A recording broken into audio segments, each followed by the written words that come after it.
Ce lundi 30 janvier 2023, Delphine Vespizer a illuminé le Paradis Latin, qui pour rappel est un célèbre cabaret parisien situé sur la rive gauche.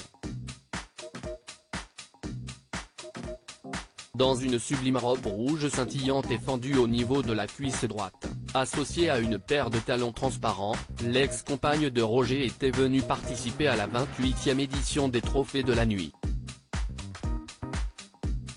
Une soirée au cours de laquelle le député Christophe Blanchet fut notamment récompensé. Mais la véritable vedette de cet événement était bel et bien la chroniqueuse de Touche pas à mon poste, qui a fait le show sur le tapis rouge en prenant différentes poses devant les photographes dans cette tenue mettant en évidence sa silhouette de rêve. Pour rappel, si elle semble autant à l'aise dans cet exercice, c'est parce qu'elle a été élue Miss France en 2010 et a donc l'habitude depuis de se démarquer grâce à sa sensualité, sa démarche et son allure.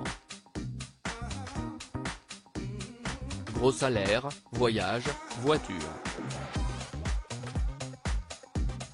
Cette expérience lui avait également permis de passer un cap niveau notoriété mais surtout financier.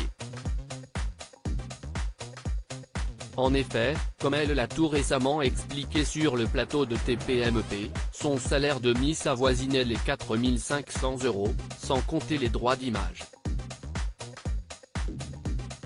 Elle a également énuméré la liste des présents qu'elle avait reçus à l'époque de son élection. Il y a des voitures, des parures de robes, des parures de bijoux en diamant, il y a des iPads, des ordinateurs, un appartement, pendant un an, note de la rédaction, un salaire pendant un an aussi et beaucoup de voyages. Des cadeaux peu comparables à ceux de Lenny Tabourel, l'actuel Mister France, qui était assis à côté de l'ancienne reine de beauté ce jour-là dans l'émission.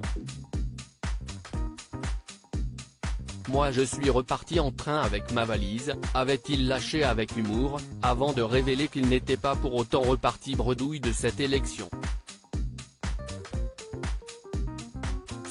Si, on a eu quelques cadeaux de partenaires justement, des partenaires pour des costumes, je ne peux pas dire les marques forcément, mais des partenaires de sous-vêtements. J'ai pu faire des voyages, j'ai fait mon petit voyage en Guadeloupe, donc c'était vraiment pas mal, avait-il détaillé à Cyril Hanouna et sa bande.